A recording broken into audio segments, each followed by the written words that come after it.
Dance ಕಲಿಯಕ್ ಶುರು ಮಾಡಿದೆ ಅವ್ರನ್ನ ನೋಡಿ. ಸೊ ಇದು ತುಂಬಾ ಜನಕ್ಕೆ ಗೊತ್ತಿಲ್ಲ, ಬಟ್ ನನಗೆ ಅವರು ಡಾನ್ಸಿಂಗ್ ಸ್ಟೈಲ್ ಆಗಿರ್ಬೋದು, ಡ್ರೆಸ್ಸಿಂಗ್ ಸ್ಟೈಲ್ ಆಗಿರ್ಬೋದು, ನನಗೆ ಇನ್ಸ್ಪೈರ್ ಮಾಡಿರೋದೇ ಅಪ್ಪು ಬಾಸ್. ಸೊ ಅಂತ ಸಾಧನೆ ಮಾಡಿರೋ ಪರ್ಸನ್ ಬಗ್ಗೆ ನಾನು ಏನೇ ಮಾತಾಡೋದು ಚಿಕ್ಕದೆ.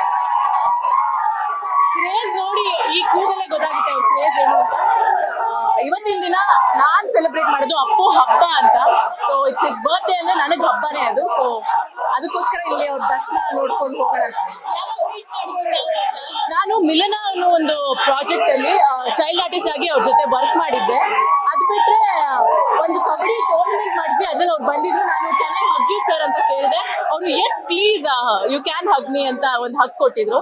ಅದಷ್ಟೇ. ನನಗೆ ಅವ್ರನ್ನ ಬ್ಯಾಕ್ ಸ್ಟೇಜ್ ಅಲ್ಲಿ ಒಂದ್ಸತಿ ಕಲರ್ಸ್ ಅಲ್ಲಿ ಮೀಟ್ ಮಾಡಿದ್ ನೆನಪು, ಅದ್ ಬಿಟ್ರೆ ಮೀಟ್ ಮಾಡಕ್ಕೆ ಆಗ್ಲಿಲ್ಲ. ಬಿಗ್ ಬಾಸ್ ಎಲ್ಲ ಕಂಟೆಸ್ಟೆಂಟ್ ಸೇರ್ಕೊಂಡು ನೀನು ಕೇಕ್ ಎಲ್ಲ ಕಟ್ ಮಾಡಿದ್ರಿ. ಹೌದು. ಆ ಕಾನ್ಸೆಪ್ಟ್ ಸೊ 12 ಗಂಟೆ ಕೇಕ್ ಕಟ್ ಮಾಡ್ಬೇಕು. ನಮ್ಗಳ ಬರ್ಡೇ ಹೇಗೆ ಆಚರಿಸ್ಕೋತೀವೋ ಹಾಗೆ ಅವ್ರ ಬರ್ಡೇನ ದೊಡ್ಡದಾಗಿ ಆಚರಿಸ್ಬೇಕು ಅಂತ ಬೆಲ್ರೂಳಲ್ಲಿರೋ ರಾಕ್ಸ್ ಅನ್ನೋ ಒಂದು ಜಾಗದಲ್ಲಿ ನಾವೆಲ್ಲರೂ ಸೇರಿ ಕೇಕ್ ಕಟ್ ಮಾಡಿ ಸಂಭ್ರಮಿಸಿದ್ವಿ. ಸೊ ಅಷ್ಟೇ. ಪರಮಾತ್ಮ ಅಂದ್ರೆ ಎಲ್ಲ ಮೂವಿನೂ ಇಷ್ಟ, ಬಟ್ ಪರಮಾತ್ಮ ಒಂದು ನನಗೆ ಮೋಸ್ಟ್ ಫೇವ್ರೆಟ್.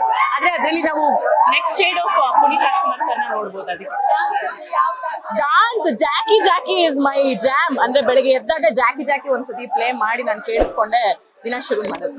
ಅಂದ್ರೆ ಅದೊಂಥರ ಜೋಶ್ ಕೊಡುತ್ತೆ to go on with my day. Thank you so much. Latest ಹಾಗೂ ಇಂಟ್ರೆಸ್ಟಿಂಗ್ ಸುದ್ದಿಗಳಿಗಾಗಿ ಬಾಸ್ ಟಿವಿ ಕನ್ನಡ ಚಾನೆಲ್ನ ಸಬ್ಸ್ಕ್ರೈಬ್ ಮಾಡಿ. ಹಾಗೆಯೇ ಬೆಲ್ ಐಕಾನ್ ಪ್ರೆಸ್ ಮಾಡಿ. ಇದರ ಜೊತೆಗೆ ಫೇಸ್ಬುಕ್, ಇನ್ಸ್ಟಾಗ್ರಾಮ್, ಎಕ್ಸ್ನಲ್ಲೂ ಮಿಸ್ ಮಾಡದೆ ಫಾಲೋ ಮಾಡಿ.